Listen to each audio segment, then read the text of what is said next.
From the heart of Hawkeye Nation comes the show that dissects the plays, debates the calls, and celebrates the victories.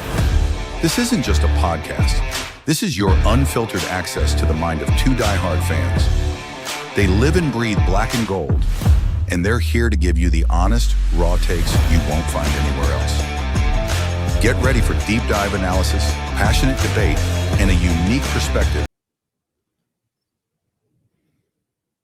Welcome back, Hawkeye sports fans, to another episode of Punting is Winning, your all Iowa podcast. We are your hosts, Keith and JD. Welcome back for a tournament edition. Something that we haven't been able to do for the last couple of years is have an actual tournament edition that includes the Hawkeyes. The Hawkeye man. Although I am in my Drake attire today, but that was just coincidental. Who happens to be the only Iowa team that didn't make the tournament.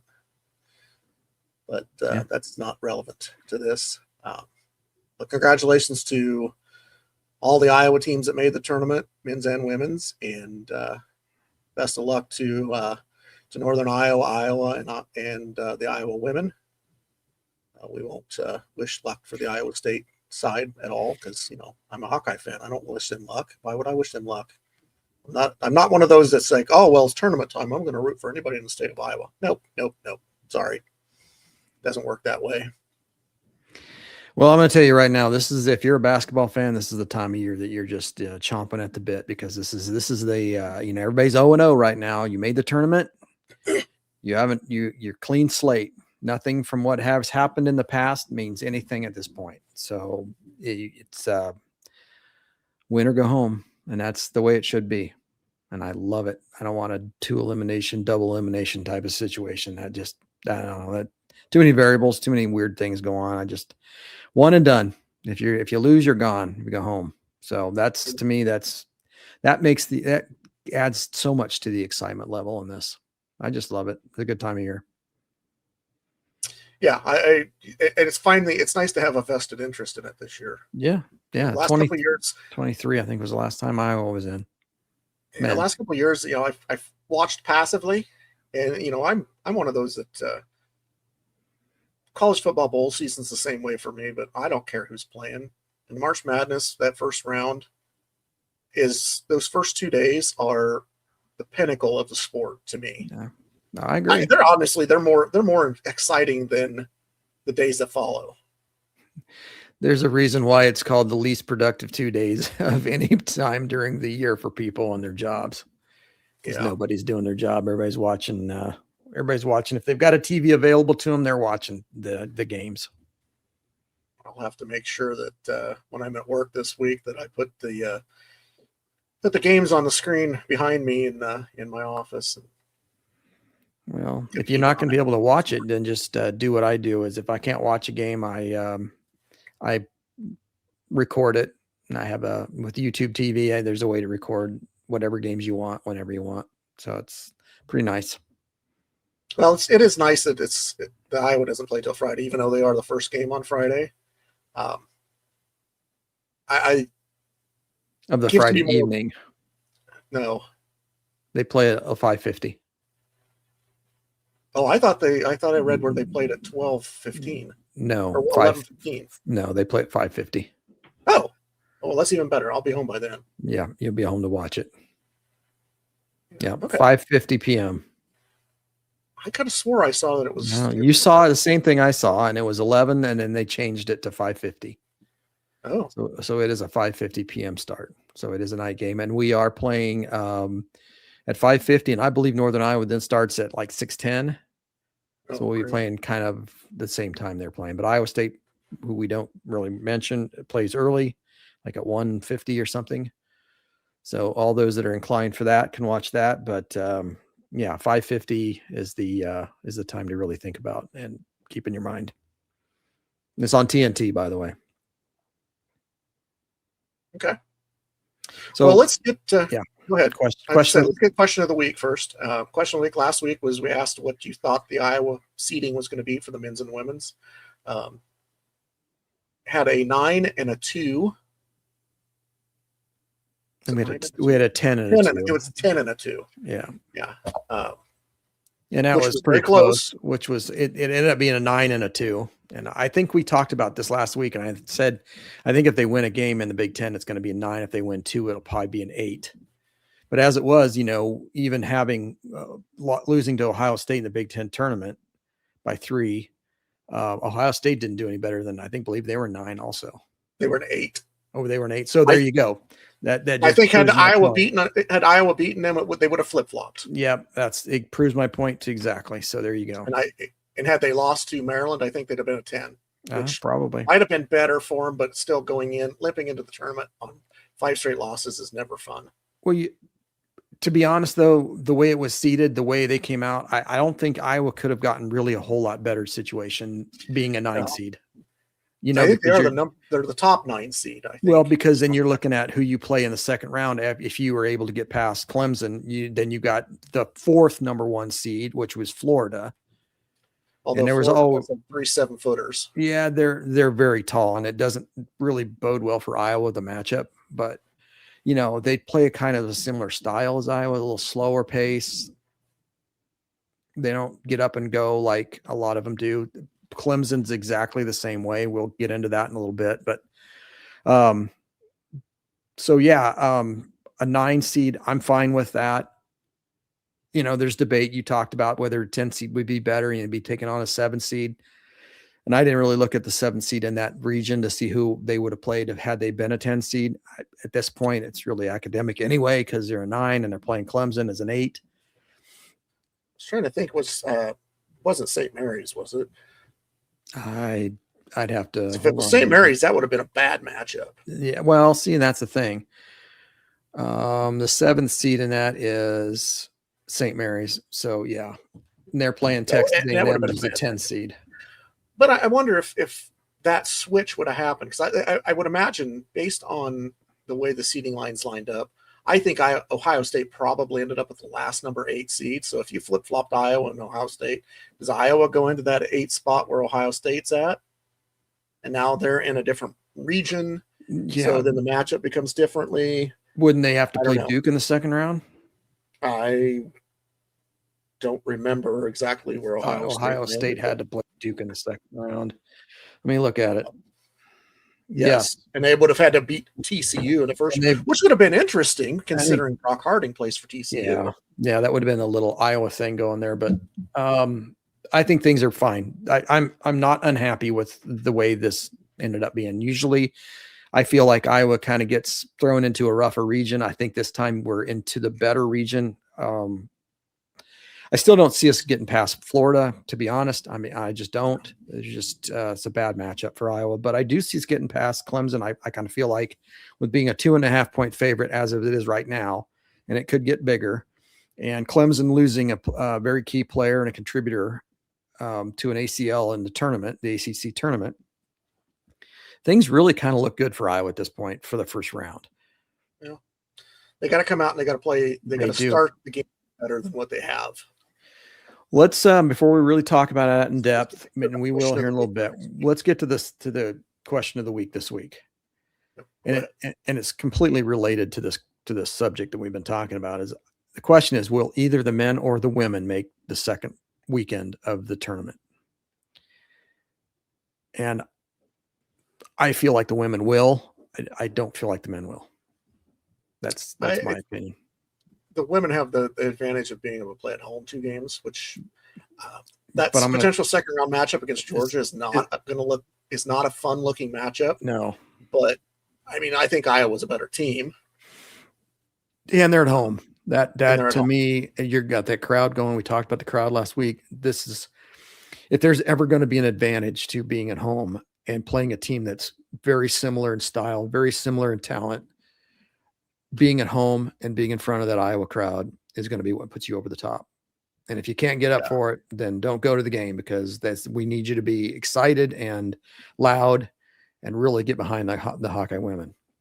And it feels like the women got the number 2 number 1, 2 overall seed. Yeah. So the very first number 2 seed. Oh, I thought it would be the 2, because I figured the 1 would get the 4. No, that would be in the same region as the best 2 should be in the same region as the worst 1. Okay, so then that's what it was. That's the way I interpret it. And I think it went UConn, UCLA, South Carolina, and I thought Texas was over South Carolina. I thought South Carolina got the 4th. Yeah, I think South Carolina was the 4th number 1 seed, the way I read it. Just because I believe Texas beat them head to head twice. Yeah, I know they beat them at least once. I don't know, did they beat them in the I want to say so. I didn't look at that. I didn't follow the others. Yeah, I didn't follow the other teams. Yeah.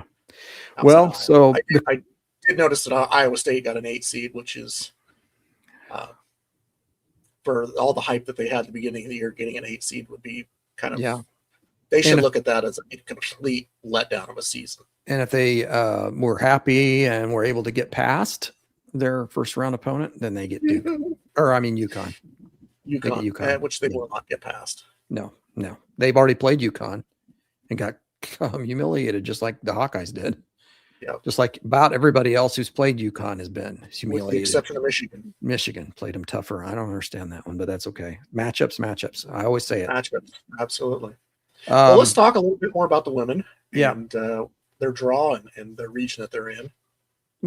Iowa, of course, as we talked about, got a 2nd seed. They open up at home on Saturday at 3 p.m. and it'll be an ESPN game against Fairleigh Dickinson. They are a 15 seed, so it's a 2-15. You know how 1-16, 2-15, 3-14 down the line. They do get to play at home, as we talked about. Fairleigh Dickinson's a good team. They're not a great team. They are 30-4, and they've won 18 straight, actually 21 straight games, including 18 in their conference in a row, and won the tournament. But I'll give you an example of what I mean by they're not a great team. They're a good team.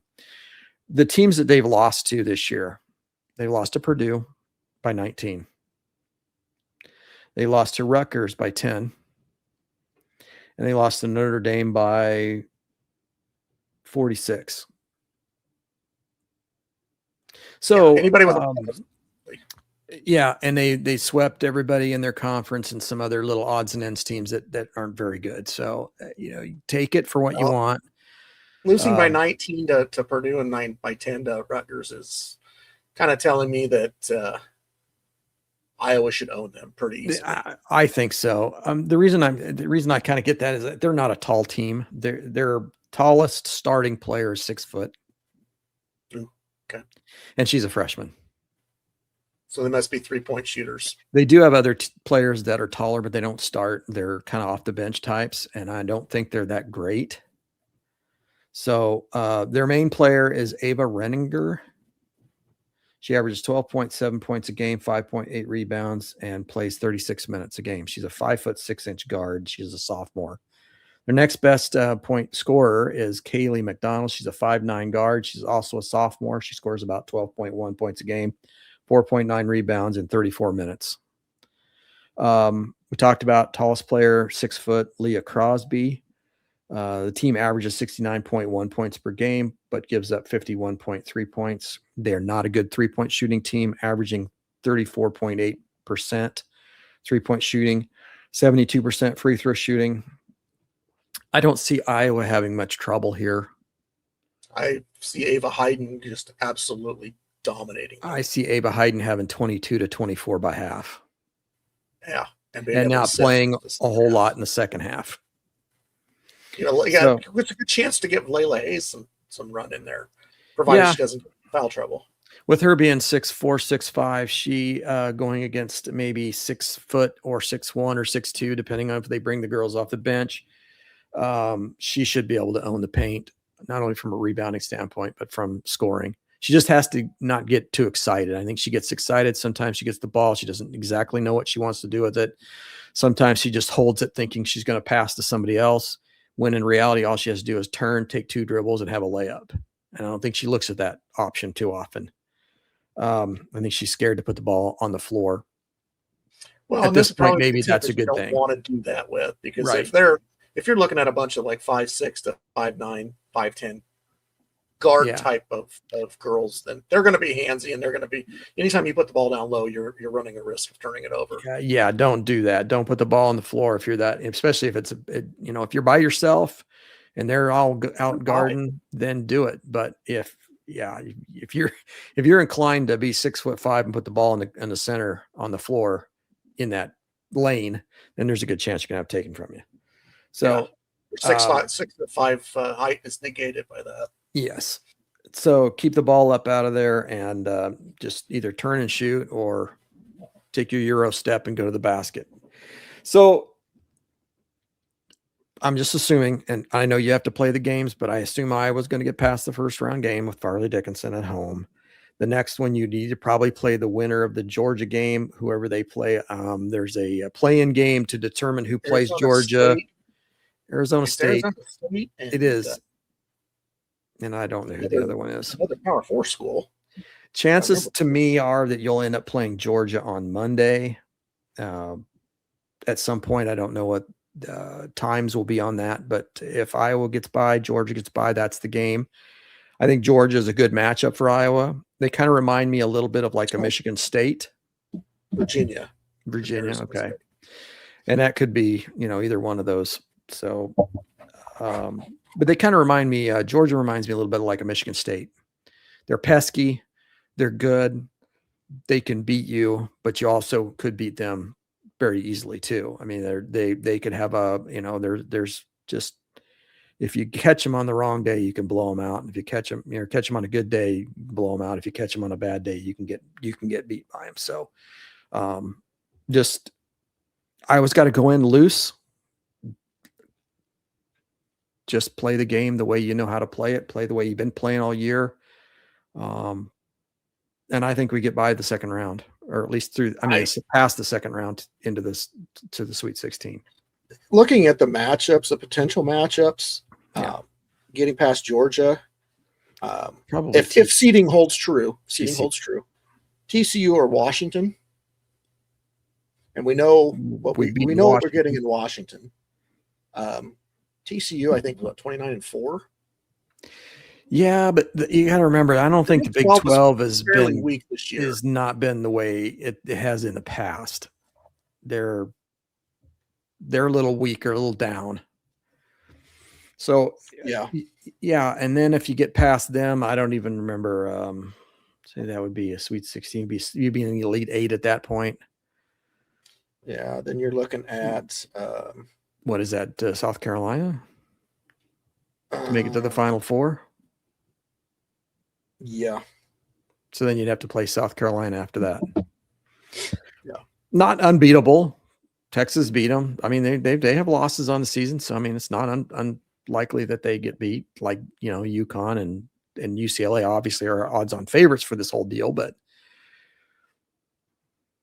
I actually, to be honest with you, I want to see Iowa go as far as I can. But if I see Iowa lose, then I want to see UCLA and UConn play.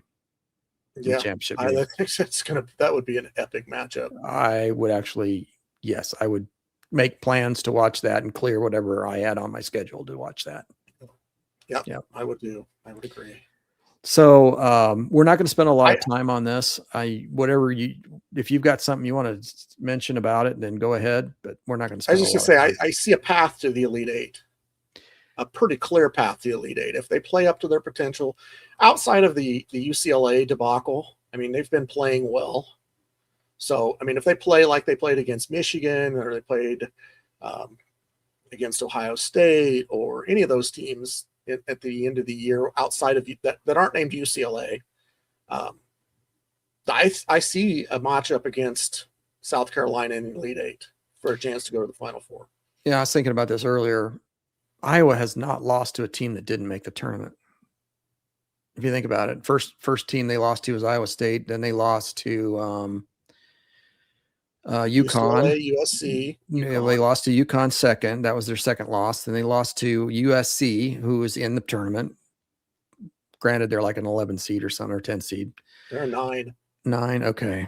I wouldn't have put them that high, but anyway. And then UCLA twice. Minnesota is a 4 seed. They're going to play home game. That's their losses. Yeah, I mean, their losses outside of the USC and obviously the Iowa State, which that was an epic collapse early in the season. You play that and now, Iowa wins. Iowa wins going away. I think Iowa wins going away if that's not played in Hilton too, earlier in the season. Yeah, a neutral But court. it was. Yeah. So, Iowa's definitely a far better team. But yeah, outside of that, I mean, you're looking at top 10 teams, top 15 at the worst. And you think about it. So Minnesota was what, a 6-point loss, 8-point loss. That was a 4-point loss. Wasn't it 92-88? And then Iowa State was what, a 3 or 4-point loss there as Yeah. well. Yeah. The only ones that really got blown out, they got blown out by USC and UCLA and UConn. Yeah. So 4 of their 6 losses were pretty bad, but they were two. Honestly, 3 of the 4 were to the 2 best teams in the country by far, like head and shoulders. You're right. USC, I think that was a matter of USC caught fire, and Iowa was trying to learn to play without Taylor McCabe. That was their first game without her. It's funny. I was for that, but I was kind of thinking about this. I want to get your opinion on it. Do you think it was better for Iowa to have played UConn and UCLA in the season, or do you think it would have been better had they not played them? I think it's better that they played them. I agree. I think they know that nothing. I don't want to say they can't take anything for granted, because they're not going to go into those games with a chip on their shoulder and say, "Oh yeah, we're going to beat these guys," but they have a better idea of where their deficiencies are. I think what it came down to is, I feel like they were just intimidated by those teams. They played timid because they were intimidated by them. And a lot of that might just be the hype build up around those teams. I mean, granted, they're good teams. Don't get me wrong. I'm not saying that. They're very good but teams. You go into a game, you're like, oh God, UConn's hyped up, and they're defending national champions and Number one in the nation. Yeah, number 1 in the nation. You're playing them on a neutral court because they're not going to play a quality game outside of either stores or on a neutral court. You're not going to go on the road very often. They're not going to play in Iowa City. No. So I think they just felt. I think there was like an intimidation factor of, once things started to snowball, it just fell apart. And I think that's the problem with this team at times, is that when things go bad, they go bad in a hurry and they snowball. Yeah. Well, no better example than the championship game for the Big Ten. They just really fell apart, and it snowballed on them. I agree. The thing I think, having played them, is that you are allowed to look at them and say, where's the measuring stick onto where we're at compared to what they're at. Mm-hmm. So that to me is, you get a chance to measure yourself by the best teams in the nation and determine where your weaknesses and strengths are, and what you need to work on, and where you need to recruit better, and that kind of thing. So yeah, I would rather play them. I think that's the key point right there, is understanding after those games where the recruiting needs to happen. You have a better understanding of where your deficiencies are, even though you've got, like, let's talk about the bigs. The bigs are good. Mm-hmm. I mean, Ava Hayden is fantastic, but she's going to need some help. And where you need to. Now where Layla Hayes needs to improve, and what you need to do to improve that. And okay, well, we fell apart because, like, you look at the UConn game. UConn pressured them; they couldn't handle the pressure. Go back a year to Tennessee. Tennessee did the same thing to them; couldn't handle it.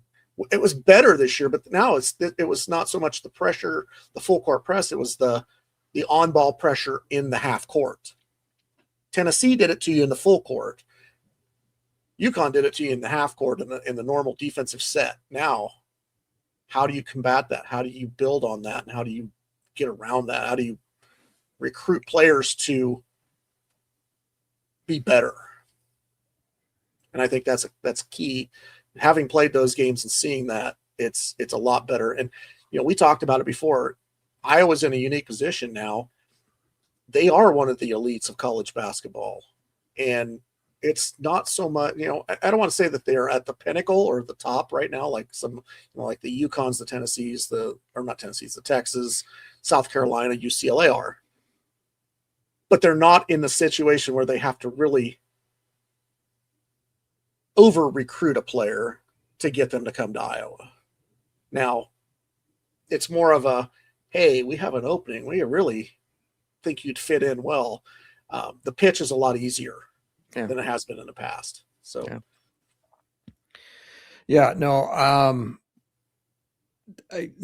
the addition of Chit Chat Wright has really helped Iowa in the half court when it comes to, or full court when it comes to, up against full court defense. Her ball handling ability is far and above what we had last year at this, at point guard. So that's why you're probably seeing it get better, and it will get better as she gets older, a little more experience in the Big Ten, understanding the level of talent that is going to be on your opposition every night. And, just working on things like that in the off season, working with the teammates that are coming back for next season on how to break the half court, full court pressure, 3/4 court pressure. And even in the half court, when they're really up in your face, knowing, is about bounce pass better than trying to throw it over the top. They're going to work on those things, and just familiarity is going to be something that's going to have to start playing into effect.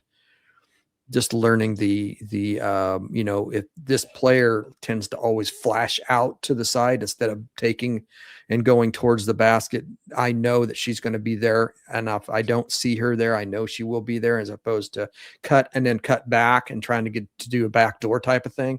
Those are things that I see a lot. I saw that yesterday on some of the games. Is the guys would expect guys to pop out, and they would go to the basket and they would throw the ball and it would go out of bounds. I saw it. I watched a little FIBA the other day, and that was something that happened even with the WNBA girls, is they don't have the familiarity with each other. They play on opposite teams, a lot of them, so they don't get to practice with each other. So when you see a teammate that you're expecting them to flash to the top so you can make a pass to them, and they flash the top and then go to a back door immediately, and you don't realize that's what they're going to do. It's just familiarity. That's what it comes down to. And the more they play together, the better they're going to be. So, and getting McKenna Wolichko in is going to be an advantage for Addie Deal. We talked about that last week. And I think that's just, Iowa being a young team, and they're going to be really good next year. And even the year after that, I think as long as we don't lose any players to the transfer portal that are key. I don't anticipate that. I don't either. I think they're happy. I think they enjoy their experience at Iowa. And the only one I see really that could maybe leave would be Tegan Mulaney, maybe, and Emily Rodriguez, perhaps. I think Journey's happy where she's at. I think that Addie's happy where she's at. She'll play a lot more next year. Possibly like Kenise Johnson too. I mean, she's going to have a senior year coming up that she doesn't really play that much.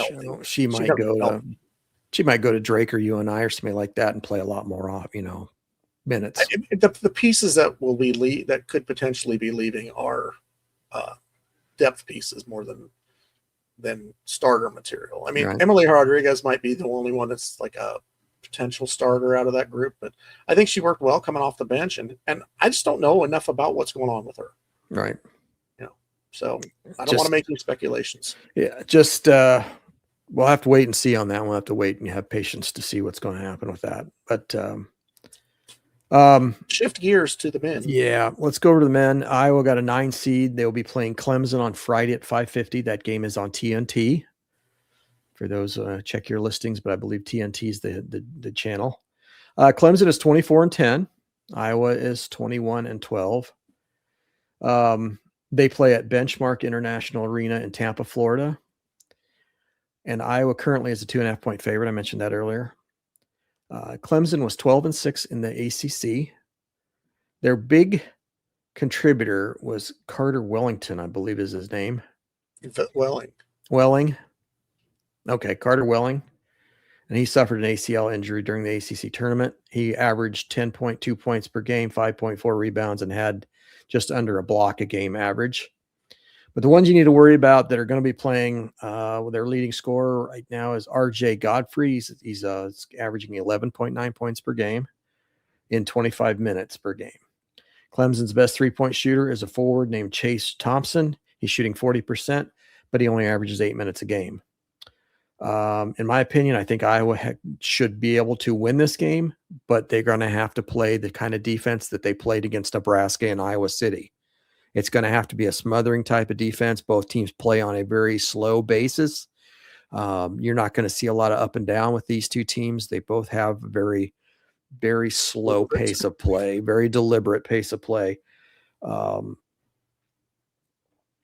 Iowa's coming in 7 out of the last 10 losses. Not good. They're going to have to figure out to get their confidence back.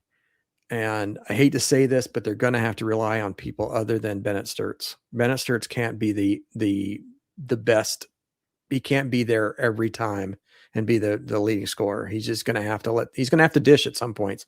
And from what I understand, Clemson's got a pretty good lockdown defender that may be the one that will be on him for the majority of the game, if not all of the game.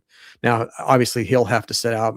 Sturtz doesn't sit out, so they'll have to switch out players. So he'll have a little bit of a break from their lockdown defender at times, but we're going to have to rely on Banks, Maniau, Koch for sure. Koch has stepped up in the last several games, really contributed. I'm excited for his future.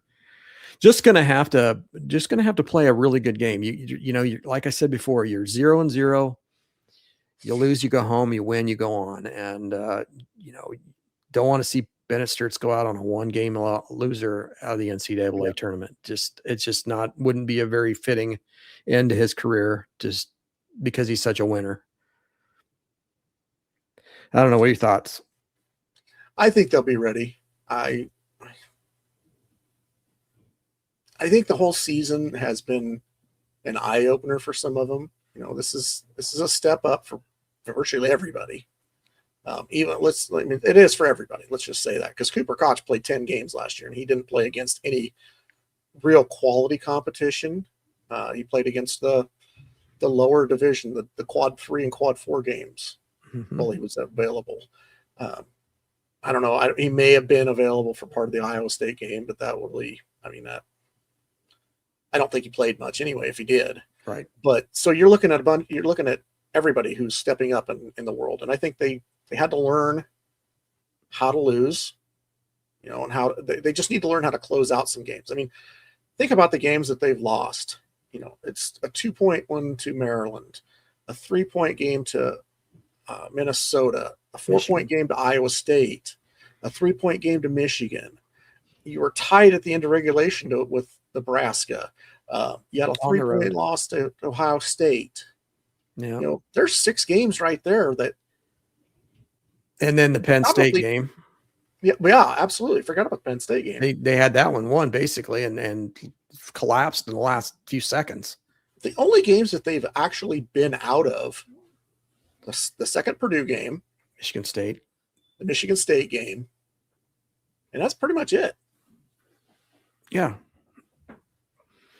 The loss to Minnesota is a little bit of a head scratcher. But it was early before. It was early. Really banged up. Yeah. And it was on the road, and there was a lot of homerism calls in that game too. Yeah. Like I said, I feel like Iowa has got the better seed as a 9 seed. I think that they got the best matchup they could have gotten out of an 8 seed in Clemson. They're hurting with a player that they've been playing with all year now is gone. He's basically is a double-digit scorer, big rebounder, and they're going to have to replace him. And that maybe not necessarily easy to do. This seems like the perfect type of a game where, because it sounds like from what I read, Clemson does not defend the 3-point shot very well, although teams don't shoot that great against them. They do pack it in the lane a lot, so getting to the rim is a lot harder. This seems like this is the type of game that a guy like Fulgaris or Tate Sage could really excel in. Cooper Koch even. Yeah. If they can find their stroke early, this is a game that Iowa could win fairly easily. If they shoot terribly, this is going to be a tight game all the way to the end. Or, if they don't play the defense like they did against Nebraska, they could get beat by 15. Yeah. Yeah. No, it's so many variables. There needs to be an intensity, but also a little bit of a relaxed feel about it. You can't go out there just over tense, knowing that you lose and you're going home and that's the end of the season. You need to play with a looseness, but also with an intense feeling about it. I don't know if there's a way to do both of those at the same time, but yeah, I always say you get into this portion and it's a position that I don't know that a ton of people thought you were going to be in. I mean, as an Iowa fan, we assumed midway through the season, yeah, we're probably a tournament team, but the way the end of the season happened, you're kind of starting to get a little, maybe not type of thing. They need to play with that, playing with house money type of thing. I think we're here. Nobody really expected us to be here, or at the beginning of the year, we weren't expected to be here, because that's true. We're here. Let's just go out and have fun and do our thing. Yeah, I kind of thought at the beginning of the year, I thought that they were a 20-win team, fringe bubble, get in kind of maybe at the very last four in type of thing. They were actually in much easier than that with 21 wins. So I kind of expected that they would make that leap to get in. I know a lot of people didn't, and that's fine. My concern is once Bennett Sturtz is gone and they have to rely on somebody else to do the scoring, where do they get that from? Well, where are we going to, is there going to be transfers out? These are all things I guess we can talk about another day, but just there's some concerning things that I'm going to have to rely on Ben McCollum to wade through the intricacies and the things that he needs to do in the off season to get us where we need to be going forward and stay at this level where we're in the tournament field consistently. I'm not going to say every year, but consistently, because it's very difficult to do that. There's very few teams that can say we're in the Michigan State. I don't know if they've been in like 30 some straight years, but there's the blue bloods. There's the elite. Yeah. They're going to get in unless they have an epic collapse. They'll be in. Yeah, I was kind of surprised they lost to UCLA in the tournament. I thought they had a better team than UCLA. I didn't think UCLA was that good, but sometimes apparently on any given day, right? Yeah, any given day. Did you honestly expect Purdue to beat Michigan? I didn't. No, I thought Purdue. No, I would have picked Michigan, but I also respect that Purdue is a very good team who went through some struggles and has now figured out how to play again with confidence. And I think they're a dangerous team. Probably go out and lose in the first round to I don't know, Siena or somebody like that they have no reason to lose to at all, and probably go out and lose to them. They've done that before. But I don't see it. I think they'll at least be. I think Purdue's an Elite Eight team. Yeah, but here's something to think about. Purdue finished 7th in the Big Ten and got a number 2 seed. Yeah, and these guys were at one point number 1 in the nation. Yeah. Yeah. To finish 7th, Iowa finished 9th. You're right. So that tells you the quality of at least the upper half of the Big Ten. Yeah. Granted, the lower half was not good. And we lost to the lower half, which Maryland and Penn State. Yeah, we didn't lose to Rutgers, but those are not very good teams. Right. That upper half, there's some elite teams in there. Right. I hate using the word elite because that's a Jess Settles thing that we can make a drinking game out of every time he says elite. But right. In this sense, there are some elite teams in there, Elite 8 teams at least. So, yeah, I don't know. All good things for Iowa. I think that they have a good opportunity to get past the first round. Florida would be potentially their second round game. Yeah, I don't see that being ending very well. It's a number 1 seed. don't match up well. They're a tall team. Iowa does not do well against tall teams. I don't think they have a lot to match up with, but they do play the games. They don't do them on paper. So anything can happen. Yep. We'll see. Yep.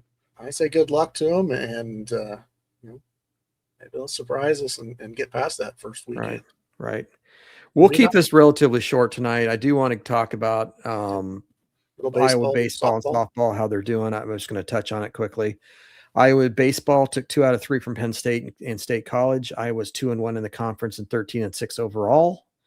Their next games are against the University of Chicago. Actually, that's tomorrow. I'm not sure that's going to be played with the weather the way it's supposed to be. They may not play that one. That's supposed to be in Chicago. They may not play that one. And then because you went on the road against Penn State, you get to go on the road against Michigan State and play Michigan State on a Friday, Saturday, Sunday up in East Lansing. That's always fun to do. Softball, 18-8 overall, 4-2 in the conference. They swept Illinois and Champaign over the weekend. And the next, they get to play a home game. Believe it or not, they get to play at home. An Iowa team that plays at home once in a while. They get to play Minnesota Friday, Saturday, and Sunday in a triple header. So 1 game per day, three games, triple header. Yeah, right. So I did notice that the first game against Illinois ended up like 21-15. Yeah, somebody broke out the bats, huh? Yeah. Not much defense, but broke out the bats. Maybe the pitching wasn't always there the way it's supposed to be, but maybe it was windy. It was blowing out and everybody was hitting the ball in the air and it was just sailing on them. Who knows? Who knows? But that's all I've got. I want to keep it shorter tonight. I know that going into the off season, and we may be talking next week about Iowa women playing in the second round. Hopefully, and I shouldn't say the second round, it'd be the third round, it'd be the second weekend. And that might be all we get to talk about, or maybe we can just talk about what the men need to have going forward in order to be successful. We talked a little bit about that tonight, but we can go into more depth about that next week. Yep. Just want to throw a quick reminder out there. April 25th is the Iowa football spring practice at Kinnick. Mm-hmm. I know we're planning on going to that as well, kind of get an idea of where the team sits. They do start practice. Is it this week or is it next week? I haven't looked at that. I've been in basketball mode, so I haven't really looked a lot at football. And I know that's typically it's a 1 month thing, like 15 practices, something like that over the course of the month. So they're probably getting ready to start. It usually starts right around this time of the year. And of course, interesting to see. What everybody's looking at is the quarterback. Quarterback and the receivers. First thing I'd be looking at is how the quarterbacks look. Who's running with the number ones? Who's got the best touch on the ball? Who's throwing to the right receivers in the right situations? And that's really where I'm going to be concentrating mostly on. And what I've heard is it is truly an open competition. It's not Heklinski's to lose at this point. It is open. Yeah. So how much truth there is to that, I don't know. We'll see. But we'll definitely have a pod about that when we get back from that. So, yeah. Other than that, I don't have anything else other than good luck to the Hawks this week. Mm-hmm. Absolutely. Hopefully we come back on here next week and we got some positive stuff to talk about. I think we might have to wait until after the Monday game because the girls played Saturday, Monday. Yeah. So we'll have to wait till maybe Monday night or Tuesday to record next week. Just to we can adjust to that. Yeah. So, well, thank you for all the continued listenership, and make sure you subscribe if you haven't subscribed. Doesn't cost you anything. Does help us out. Gives us a little bit more recognition. Puts us higher up on the SEO list for YouTube as well. If we get more subscribers, that pushes us higher in the algorithm, so to speak. Also, check us out on our normal social medias. Other than that, good luck to the Hawks this week, and it's that best time of the year. Yes, Christmas time is great. College football season's great. March Madness is great. It's just much history behind it. It's just it can't be beat. Right. Excited. Can't wait. All right. Well, let's get out of here on a Go Hawks, and we'll talk to you all next week. Go Hawks. Go Hawks.